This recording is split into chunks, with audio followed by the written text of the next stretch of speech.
Hey guys, it's been a few days since I've made a video. I thought I'd give you a little break from me. Hasn't been anything too exciting to go see a review, so I decided to sit last weekend out. However, there is something very pressing at the hand right now, and that is what we're going to talk about. So without further ado, this is How Can Catching Fire Work Without Gary Ross? Yes, for the select population of those of you who live under a rock, The Hunger Games is a massive hit, and Lionsgate is quick to spawn the sequel, Catching Fire. So quick, in fact, that director Gary Ross, who directed the first film, has decided that the production schedule is too fast and that he will not direct Catching Fire. So now, Lionsgate is faced with a new challenge.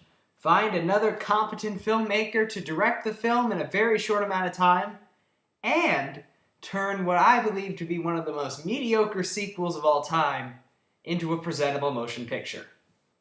Now, how are they going to do that? Let's talk about it.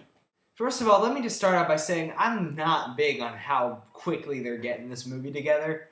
That's the first big major flaw here. They're going to wipe out so much potential quality just by rushing the damn thing, especially when they have so much potential behind it. Simon Beaufoy, who's written 127 Hours and I believe Slumdog Millionaire, which I wasn't a fan of, but most people were, is signed on to write the screenplay for the film.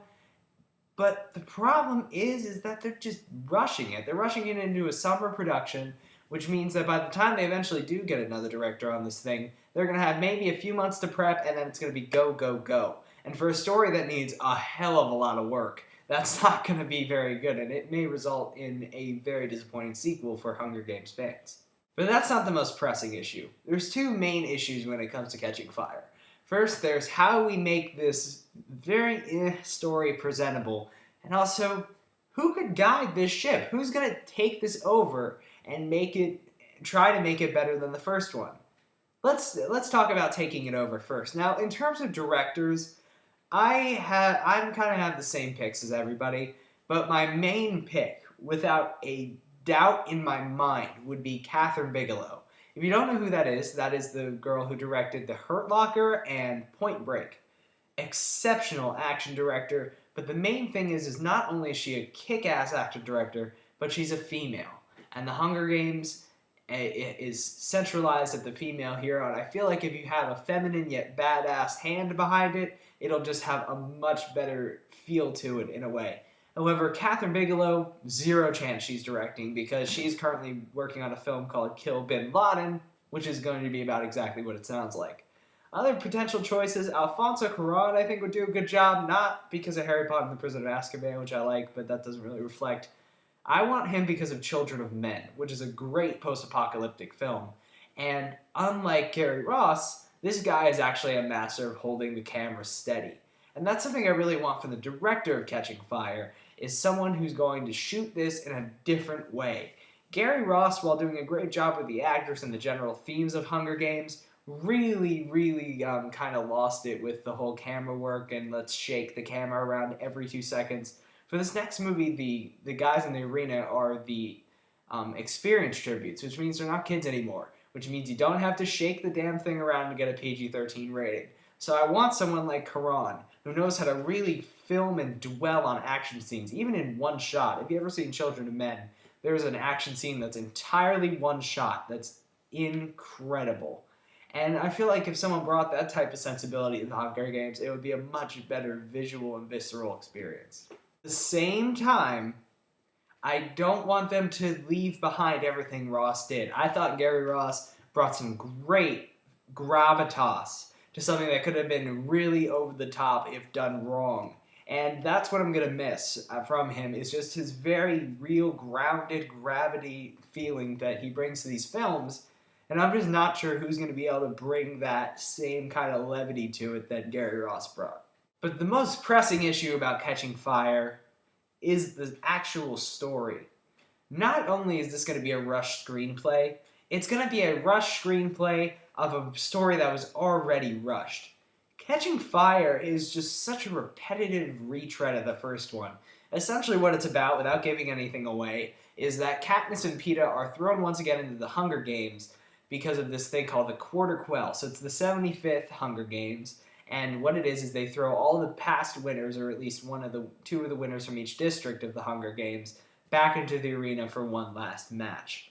Now, guys, sure, the arena's in an island and tropical, and the arena's different, and there's different things going on, but this story needs a lot of work. It's slower paced, the characters aren't quite as good, and I'm talking about the leads here, and it's just, I hate it when sequels feel the need to just remake the original, and Catching Fire is one of the most guilty parties of this.